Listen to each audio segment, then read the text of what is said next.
Hello, and welcome to another episode of my self-centered Let's Play. It's Northstar. I hope you folks are well, taking care of each other, kind to yourselves. So I'm here with the basically the cats exploration.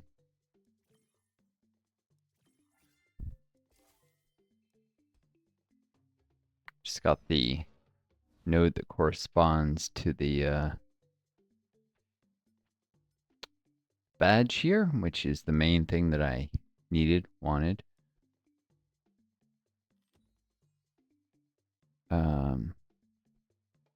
Where this ends. Questionable whether I want to do the rest of it too deeply. Should probably just try and increase the number of points I got. Try and not get bumped out of the top 250. Maybe even make the top 100.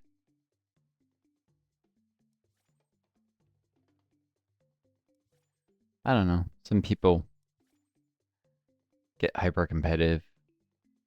Some people, I mean, just want to just make some progress. I don't know, the hyper competitive behavior in this game. For some reason, of all games, it makes me think of the Elder Scrolls Morrowind. And you have people, you must play the game this way. There's always these people pop up now and then. Most of the community laughs at those people and is like, nah, bro. That was a good game. Is a good game because you got a lot of flexibility. I didn't play the game when it came out or anything. I was too young then, really. Or I hadn't heard of it. I was busy with other stuff. Instead, I played it more recently, and eventually I'll return to a dual let's play of it. I mean, if I had more energy, I probably would have gone to it already. But with my long COVID, it's work enough just to work through the series I'm already doing and to try and get around to returning to some of the existing ones, like my Avorion or my Vampire Let's Plays. Eventually, I want to go back to those. And other ones I've been playing that maybe are a little easier than trying to recall all the mods I had installed. I mean, not mods, settings for. Well, no, I did have a couple mods. A font, a better font mod, like fonts, text, and Marwin code patch. But to try and go and find the INI file and just reinstall the game, it's a tiny bit of hassle. And to consider whether I want to add in maybe Tamriel revisited or rebuilt or whatever. There's like a big mod that mass expands the world, which you basically need to do for a fresh game. I don't think you can do it over an existing save and start a new one for YouTube, or if I just want to pick up my existing run in that. Eventually I'll get to it, but I got a lot of videos still to do with my pop-up dungeon, Rebel Inc. Let's Plays, and there's some lower hanging fruit in the form of, to use that expression, let's take up my pop-up dungeon, my Alpha Centauri, my Wildermyth, and my Rebel Inc. Let's Plays that I've been doing a lot of videos on. Some lower hanging fruit stuff like doing a Software Inc. Let's Play. When they currently have the dev cycle is ridiculously slow in that game, but when they get the current thing out of beta, then I'll probably maybe consider doing a thing of that. And there's definitely going to be some Dwarf Fortress Let's Plays since I own that. It's a great game. I have the Steam version, but there's also the free version with community tile sets. It's pretty much the same thing. Sometimes it lags a little behind in getting the actual updates because remember quickly, or is it the other way around? I forget if the dev prioritizes the free version first, and I think he might actually, not the Steam. Doesn't matter. They get the updates maybe a month apart, and the dev cycle's slow, and the game for a long time was being developed free. We're talking like 15 or 20 years. The guy was developing the game and just releasing it for nothing but community donations.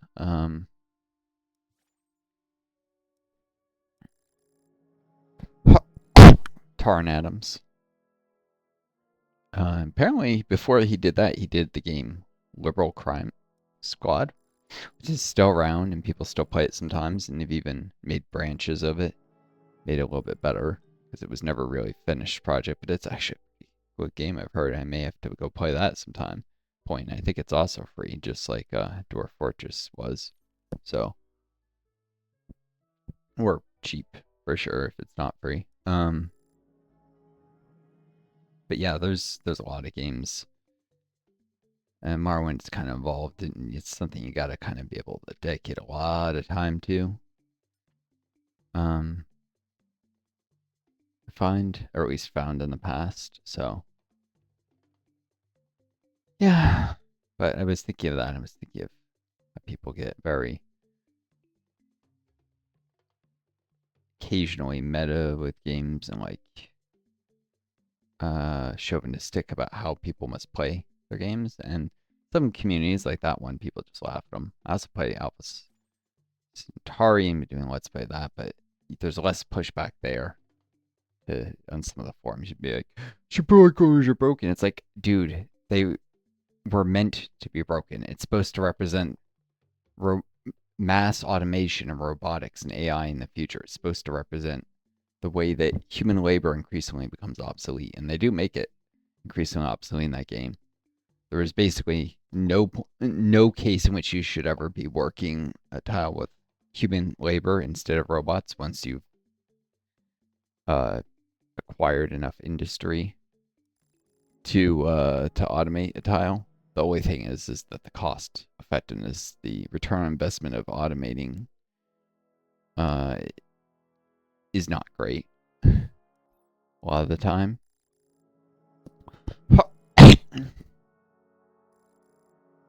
I mean, if you think of it as freeing up a pop to work some other tile, look at the yields of one. It's like adding one pop to a base, and it's usually just more efficient to go and add more bases. Until bureaucracy drone problems become really severe in the game. And then, yeah. Then you're probably focused on redoing your terraforming, moving more from forests to more advanced terraforming with more boreholes and such, and digging rivers, which people often forget to do early on, and even I'm guilty of this myself in that game. Too much focus on like farms and solar panels and too little on adding rivers, which is often one of the most cost-effective things you can do. Not only because it adds energy to a tile and acts like a road, so you can reduce the need to do roads, but also increases the rainfall in tiles by half a level. So if the game tracks rainfall to a 500 degree in just the 3 levels you see, and if you add a river, sometimes it'll bump a tile from arid to moist or moist to rainy. And then you won't need condensers, or if you do it before you can get condensers, it'll get you higher agricultural yields than you could have gotten without the rivers. So it's very good and underdone. But the point is digging rivers, heck, raising sea bed up onto land, where you can usually get higher yields from land-based tiles and water-based. Boreholes. There's just a lot of stuff that, redoing the terraforming. And then satellites by the time you're done with that. So supply collars are powerful, but there's actually even more powerful things in the games, which, mean that they actually, with opportunity costs, are actually often worse to be doing than something else. And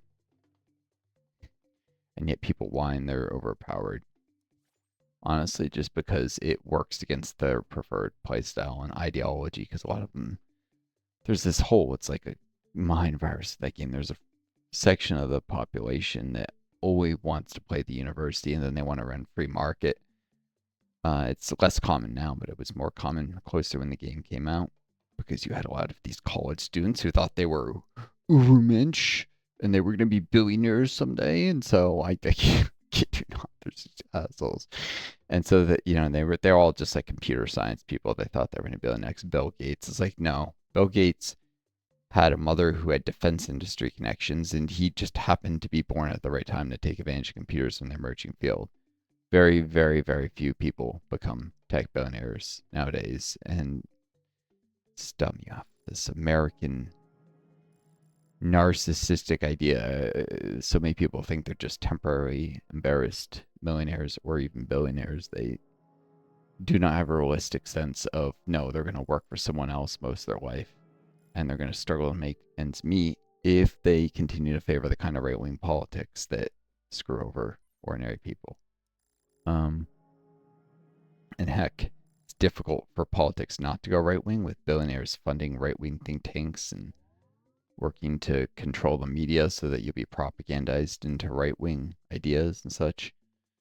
Um, as long as we have capitalism, things are going to tend in a right wing direction. And eventually, when it gets so the billionaires are afraid enough of ordinary people, as conditions get bad enough that there becomes a real risk of revolt, they're going to move to fascism, which is what's happening in the US today. Fascism is just capitalism in crisis or decay, as many of Marxists will tell you. This is not a new idea.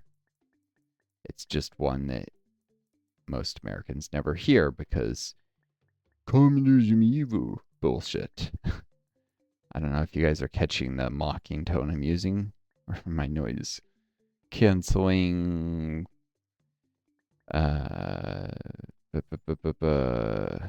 what's it called? Whatever, like overshoot, removing where the compression, where there's compression on the sound, so it makes my voice sound a little different. With all the audio software, maybe it's not as clear, but yeah. I literally just read up today about when I was doing a Northstar Talks Politics video about the history of proportional representation voting systems in the United States, because actually a number of cities had proportional representation. It never made it to the state or federal level, obviously, but it was a big thing that started to gain a lot of ground in like the progressive era. So like early turn of the century, 1900 to 1910 is when the progressive movement really originated with Theodore Roosevelt, interestingly, working with them, with the progressive congressman. And the progressive movement was pretty big on proportional representation and succeeded in about 20 sizable cities in the United States, including Cincinnati, Cleveland, and New York City, getting proportional representation systems in, which they're great because they help do away with the broken two-party system by allowing people to vote for third parties, and then the third parties get seats in proportion to the percent of votes they get. And there's no such thing as a spoiler effect, like in a winner-take-all system, where if you're, say, a Democrat and you vote Green, you can be giving the congressional seat in your area to a Republican, even though the Greens are to the left of the Democrats. If anything, that should count double for the Democrats. If anything, it definitely shouldn't be giving seats to Republicans. Proportional representation systems get around that by, 10% of the vote goes to Green Party, 45% goes Democrats, and 45% goes Republicans. It'll be, it's a close election. The Greens basically decided, instead of those people having to vote Democrat in order to see more left-wing representation, you can get then, let's say it's a 9-seat district, you can see one Green Party member, 4 Democrats, and 4 Republicans. And the party that loses still gets some representation, as they should. The idea that, if you have a state that's 40% Republican and 60% Democrat, or 40% Democrat and 60% Republican, that the smaller party shouldn't see any representation, that those people should have no voice in Congress, that's bullshit. But yeah. Well, how does this relate? Because some of you are scratching your head and like, why did you go from communism to proportional representation? Besides the fact that obviously it allows socialist parties to gain representation. The reason why is because New York City lost its proportional representation system because of McCarthyism and anti-communist fear-mongering. That's not even a slight exaggeration.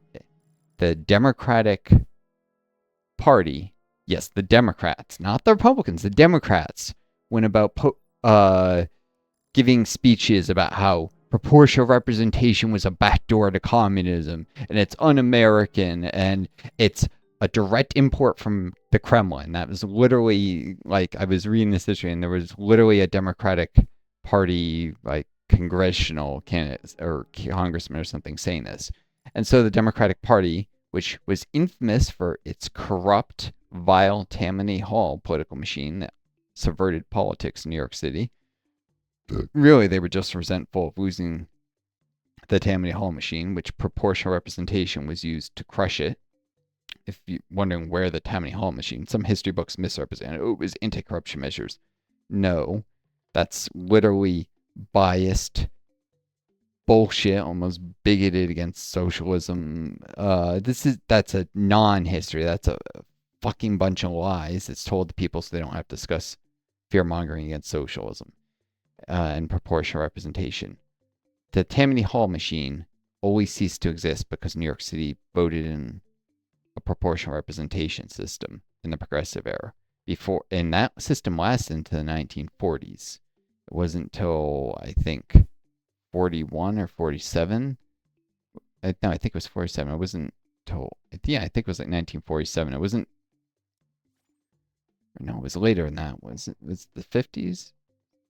Anyways, it wasn't until anti-communist fear-mongering that New York City lost its proportional representation system, but it had been around for quite a long time, decades, and it was the bane. It was the end of the Tammany Hall machine. Democrats thought if they got rid of it, they'd bring back their Tammany Hall machine, but we all know that's not how it happened in New York City. And in fact, they've had a number of Republican mayors and congressmen even sometimes since. And it wasn't just New York City. Long Island and Yonkers both had it as well. Imitating the city, and they both got rid of it after New York City did. So yeah, anti-communism has been used to crush efforts to get rid of the two-party system and to make America a healthier democracy over and over and over again. It was used to crush labor unions. It was used to crush proportional representation. It was used to call anything that the billionaire class doesn't like, and they didn't like proportional representation because it undermined their control of the political system, to call it communist. And communist automatically equals bad. This is why people should never fucking accepted, excuse my language, the communism equals bad bullshit, because it's only a matter of time till, if they accepted that nonsense that wasn't based on facts, anything that the rich didn't like was then going to be called communist. Communism was never bad. It was always a step forward from capitalism and a better system that leads to less homelessness, to less people dying due to lack of health care, due to less people dying due to malnutrition and starvation, which still happens in a lot of capitalist countries. And there's actually never the point of death, but there's still a substantial amount of malnutrition in the flyover states in the USA. As well as now we have things like polio coming back because people won't get vaccinated, but that's not because the vaccines aren't available, at least. Whereas the malnutrition is due to extreme inequality. Soviet Union had free housing. Free, guaranteed minimum standard housing. If you wanted better than the minimum standard, better than the, like, commie blocks, you had to pay. That you could get better. Unfortunately, there's sometimes waiting lists for the better housing, so you would have to both pay rent on a nicer unit and you'd have to wait to get one because there were shortages. And there were shortages because the U.S. kept the Soviet Union under sanctions and their economy never grew as fast as it could have without those sanctions. And when they originally planned the commie block housing, they did not anticipate the United States, who had been the allies of the Soviet Union during World War II when the commie blocks were planned, turning around and starting the Cold War. And they thought they'd be able to do a swords to plowshares kind of thing where they invested in their economy and cut down military spending and then planned to replace the commie blocks with better housing en masse. But that never happened. I mean, the commie blocks were built right after World War II, but the plan was to later do it, in 20 years or something. But that never happened, and the commie blocks were kept operational for many decades past their anticipated retirement date to be replaced with higher quality housing because the Soviet Union ended up having to put massive amounts of money into its military because of the Cold War because of McCarthyism and all that bullshit, because of Truman starting the Cold War with the Truman Doctrine, and Truman had no freaking right to be president of the United States. He was possibly a Klansman, as in Ku Klux Klan. That accusation was leveled, by the way, in some newspapers, as it was against Woodrow Wilson, who was almost certainly a Klansman. The circumstantial and other evidence is much stronger with him than Truman. Um, but I'm not just pulling this out of my ass here. This was an accusation that was leveled against Truman as it was against Wilson. You can look it up. And Truman was shoved into the vice presidency by a rigged party convention in 1944. Also, look that up. Go read some articles about it. There have been many articles written by historians about the rigged 1944 party convention. It was extremely controversial. Basically, the Democratic Party bosses, who were, mind you, and they argued this when they rigged things against Bernie Sanders in 2016, under no legal obligation to provide a fair primary process. And they didn't. They rigged the party convention so that even though most delegates showed up and planning to vote for Henry Agrid Wallace, who was FDR's vice president from 1940 to 44, was a social democrat for sure, and possibly actually a Marxist, a socialist. Although he never officially said so, there's circumstantial evidence that he was a socialist. And the Democratic Party bosses hated this, hated how much he was pro-labor union, how he was anti-segregation. He wanted to desegregate the U.S. South in the 40s. In the 40s, let that sink in. He was way ahead of his time. That was unthinkable for, more right-wing politicians. But Henry Wallace, a brave man from Iowa, I believe, who also was, key to maintaining Democratic Party support in Iowa when they got pulled this bullshit. This is part of what led to the Democrats losing the Midwest parts of it, especially Iowa. Because there were a lot of people who were resentful about this rigged party convention. Some of them ended up going over the Republicans. Because at the time, the Republicans were less corrupt than the Democrats and went to pull something like this. In fact, to this day, the Republicans run a fairer primary process than the Democrats. Unfortunately, that leads to corrupt scumbags like Trump, who are extremist right-wingers, winning the primary right now.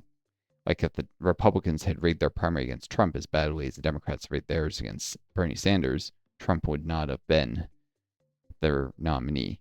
But at least they run honest primaries, relatively honest. It's still enormous amounts of billionaire money that goes into them, which is a huge problem, and that's a problem with capitalism. It's ridiculous, as I said, that people communism equals bad. I'm not a communist, by the way. I'm a democratic socialist. Not the same thing. I reject Lenin's theory of democratic centralism. You cannot do that bullshit. Democratic centralism is saying that all the socialist parties merge into a single party. That leads to a single party state. Sure, it can make a little bit of sense transitionally while socialists are trying to get rid of capitalism to all work together for unity's sake, but once they're in charge of the government, they need to diversify and have 10, 12, 15 different parties. It sounds a little extreme, but socialists are a very fictitious group, and there are a lot of different sub-ideologies competing. When you have a one-party state, by contrast, then you get strongmen like Stalin who come in, and they try and enforce that one-party rule, sometimes quite brutally, with his purge of the Trotskyites, which it's complicated. The Trotskyites were committing terrorist acts in the Soviet Union. That's something that's not often talked about, but is true. But they were doing this partly because Stalin was repressing them and purging them from the party anyways, and so they start committing terrorist acts, and this culminated with an assassination of a leading member of the Communist Party and a regional governor or something, and this led to the Great Purge, where Stalin started hunting down the Trotskyite network, and then there was a witch hunt element to it with people who had nothing to do with the Trotskyites getting accused of being Trotskyites, and in the end, it was something like 300,000 innocent people. There were more people, but many of them were guilty of serious crimes and should have faced the death penalty. But something like 300,000 people being killed they shouldn't have. Some of them did commit crimes, but not nearly bad enough that they should have been killed. More people were purged, but purging just means to remove from the Communist Party. Not everyone was purged, was killed, but a lot of people were. Um, and what was it, 700,000 people killed in all? About half the people were guilty of serious crimes and participation in terrorist networks. But that's a lot of people, and Stalin created the problem in the first place, again, by taking a very harsh stance on one party rule. This led to a resistance in a country of something like 120 million people to have 300,000 terrorists. That's a lot. Or people, they weren't all terrorists, but people who were part of terrorist networks and, providing material aid to it. And they were doing things like blowing up railroads, sabotaging machinery, assassinating people, serious crimes, especially when the Nazis were rising up to the west of the Soviets and their country was under existential threat. Indeed, the Nazis did invade and mass murdered 4.5 million Soviet civilians. Of course, I'm not a fan of any death penalty, and I don't think even the people convicted of terrorism should have been killed. They should have gone life in prison. And what do you know? The Soviets had this tendency to give prisoners the chance to, quote, redeem themselves by fighting in penal battalions, so then they could have been put to work fighting the Nazis. It didn't even make any sense, even for people who were assassinating people and stuff. They could have been employed in penal battalions to fight the Nazis, and that would have saved the lives of other people who were drafted into the Soviet army or volunteered or whatever. People who hadn't committed serious crimes might have lived. Death penalty is always stupid and counterproductive. The crime is bad enough, put the person into a penal battalion, but don't kill them. Or give them life in prison, give them the option of penal battalion, but don't kill them. I mean, that sounds bad, but the U.S. used to tell people you can go to prison or you can go to Vietnam. That was a thing during the Vietnam War. So Soviets doing that against Nazi invasion, which were mass murderous genocidal psychopaths, were just killed 3.5 million peasants and starved 1 million mostly factory workers to death in Leningrad. I mean, well, not all those 3.5 other million. It was 1 million in Leningrad and then 3.5 million across the rest of the Soviet Union. Most of them were Belarusian peasants and Ukrainian peasants who were mass murdered by the Nazis, often through famine genocide, but sometimes just through shooting them and burning whole villages to the ground. Because, yes, the Nazis did that. Which is why it's so ridiculous that there's a far-right influence in Ukraine today. That you have these fucking neo-Nazis with influence in the Ukrainian government. The right sector, it makes up like 10 to 20% of basically the Congress in Ukraine. They're not the ruling party, but they have substantial influence. And they heroize and put up monuments to Stephen Bandera, who was the Nazi collaborator who helped mass murder people within Ukraine. Such as he didn't like Russian speakers. He was Ukrainian nationalist, so he mass murdered Russian speakers. And he also mass murdered Poles in Western Ukraine. That he had tens of thousands of lives on his hand. He's guilty of having mass murdered. His movement killed a lot of people, and now you see monuments being put up to him and streets renamed in his honor in Ukraine. Right now, this is something that's happening. And yet the U.S., they're the good guys, Putin bad. Putin is an absolute fucking piece of shit. But the people he's fighting are also absolute pieces of shit. This is why the U.S. has no business being in that war, because there are no good guys. The people in America have this team politics mentality. Either, you're with us or you're against us. Either you're the good guys or the bad guys. It can't be that both sides bad. Oh no, that can never be the case. It comes from a two-party state in the United States. I say state, not system, because to echo one-party state, we have a two-party state. It's not real democracy. You don't get a real choice. You have two parties whose party bosses are, in both cases, carefully selected by billionaires. These parties do not represent your interests. You don't really get to choose who gets to run for president or Congress or whatnot. If there's anybody who wants to stick it to the billionaires, they usually will not get to the nomination in the first place. Occasionally they do. You see rare exceptions, but for the vast majority of cases, people who actually want progressive change in America aren't even allowed to win the party nominations. Two-party system is anti-democratic, it's evil, and it's part of why we have a country where thousands and thousands and thousands die every year due to lack of health care. And we have thousands of people living homeless on the streets. And we have tens of thousands of children going to bed hungry every night. This is because of the two party state. It's because of billionaire control of politics. Capitalism isn't great, but even under capitalism, with all its flaws, if you didn't have a two party system, you would see a little more attention to these issues. Instead, the New Deal was rolled back. LBJ's Great Society was rolled back. Everything that made things better was undone by the billionaire class. Social Security is now full of holes. I personally got fucked out of Social Security disability insurance because of a exemption to certain jobs paying the payroll tax that was added in the mid 90s by Newt Gingrich and Bill Clinton, Republican, Democrat, because both parties are in on it, where they exempted a number of job types. University employment while you're a student more than full time, and you already can't earn work credits before the age of 21. So this is like graduate students mainly it was targeting. Graduate students and seniors in college. That's the only people that could possibly affect. So, it was obviously anti-intellectual, targeting people who, realize you can't, if you're not born into wealth, the only way you're going to get ahead in life in the US these days is by seeking a graduate level education. Undergrad just doesn't cut it anymore. And it's hard. It's hard to get through grad school. And then on top of that, if you go through grad school, work hard, like I did, and then something bad happens, like long COVID, then you get fucked. And suddenly you can't even get disability insurance because I was 2 work credits shy of the threshold, and it's an all or nothing proposition. You either have the credits or you don't. And it's not like they just prorate it, reduce the amount of money you get.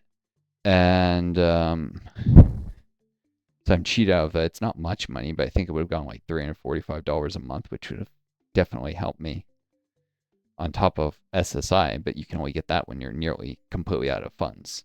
That's like $1,100 a month, but you can't get that until you have like less than $2,000 in your bank account. So I have more in that in life savings, and I'm not just going to drain the money just to get a program that the vicious new budget deal is now trying to get rid of entirely. So it would have been dumb if I had done that, because maybe I would have gone SSI for a little while, and then that benefit will probably be cut to like $500 a month. Like, would have been stupid to spend the money just to skip all that amount. There's no way I can really invest it, because it's not like, most of my money is actually in like stocks and bonds, carefully selected conservatively to try and get the most out of it. But this is the thing. I get punished for that, for being careful with my money and trying to make sure I have the best future possible by spending as little as possible, investing. This is, there was some effort to try and remove the cap on SSI, but co-sponsored by a Republican from Louisiana and some Democrats, but it failed. Because most of the Democrats and Republicans are only working for the billionaires these days. So, anyways, America's sliding into fascism. I doubt it can be stopped, but things are changing rapidly in the world. For the first time ever, we're seeing massive amounts of resistance starting to form in Israel against the Gaza genocide, and now the war against Iran. It took attacking Iran to get anyone to actually come out of hiding who is maybe secretly against the Gaza genocide, start speaking up against it, but it's happening, finally. It's better late than never, I suppose, but there are Israeli opposition politicians, so they're not the ruling party, but they are speaking out against it. A few of them. One was, I just saw there was a YouTube short or proper video, maybe it's like 1 minute though, of an Israeli opposition parliament member who speaks out against it until he's forcefully removed from his podium, because it's a country that's got a lot of fascist character and is getting worse in that regard, just like the United States. Anyways, never know what'll happen, but I doubt democracy can be saved, and it definitely won't survive in the long run if we don't do something like proportional representation. Anyways, viewers, I'm going to get to some other videos after a bit of a rest. So I wish you all the best. Take care of each other. Be kind yourselves. May always find a guy started with you. Adieu.